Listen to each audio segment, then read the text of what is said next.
Penuntun Saat Teduh Sinode Gereja Kristen Jakarta, Selasa, 18 Juli 2023. Judul renungan, Kembalinya si Anak Hilang. Diambil dari kitab Lukas 15 ayat 20-24. Maka bangkitlah ia dan pergi kepada bapaknya. Ketika ia masih jauh, ayahnya telah melihatnya, lalu tergeraklah hatinya oleh belas kasihan. Ayahnya itu berlari mendapatkan dia, lalu merangkul dan mencium dia. Kata anak itu kepadanya, "Bapa, aku telah berdosa terhadap surga dan terhadap Bapa. Aku tidak layak lagi disebutkan anak Bapa." Tetapi ayah itu berkata kepada hamba-hambanya, "Lekaslah bawa kemari jubah yang terbaik, pakaikanlah itu kepadanya dan kenakanlah cincin pada jarinya dan sepatu pada kakinya. Dan ambillah anak lembu tambun itu, sembelihlah dia dan marilah kita makan dan bersuka cita.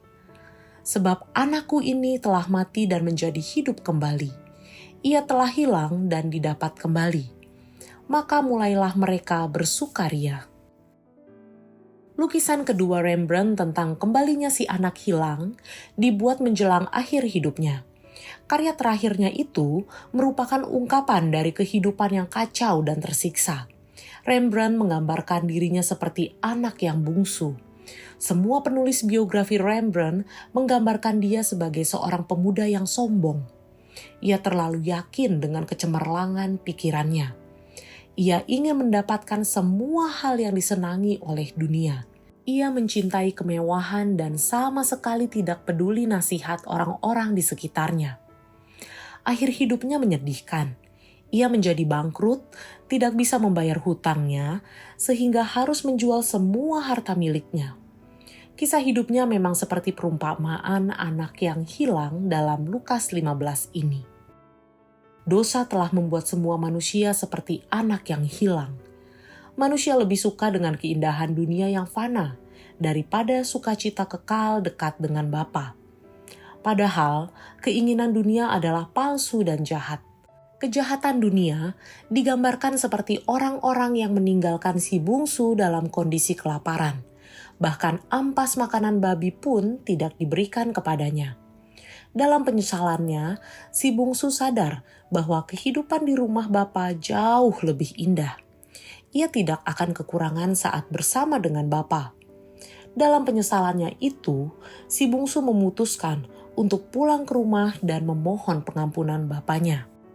Ia berkata, "Bapa, aku telah berdosa terhadap sorga dan terhadap Bapa. Aku tidak layak lagi disebutkan anak Bapa." Namun, respons Bapa menunjukkan bahwa ia mengasihi anaknya. Sang bapa yang dari kejauhan melihat anaknya pulang, segera berlari mendapatkannya, lalu merangkul dan menciumnya. Ia memberikan jubah, cincin, dan sepatu sebagai tanda kembalinya kehormatan si anak yang terkasih dan memulihkan dia sebagai ahli waris. Dalam sukacita melimpah itu, Bapa mengadakan pesta karena anaknya telah pulang. Bapaknya bersuka cita karena yang terhilang telah kembali ditemukan. Saat ini, Allah bersuka cita bukan karena persoalan-persoalan dunia telah dipecahkan. Bukan juga karena derita manusia telah berakhir. Allah bersuka cita karena seorang anaknya yang hilang telah kembali.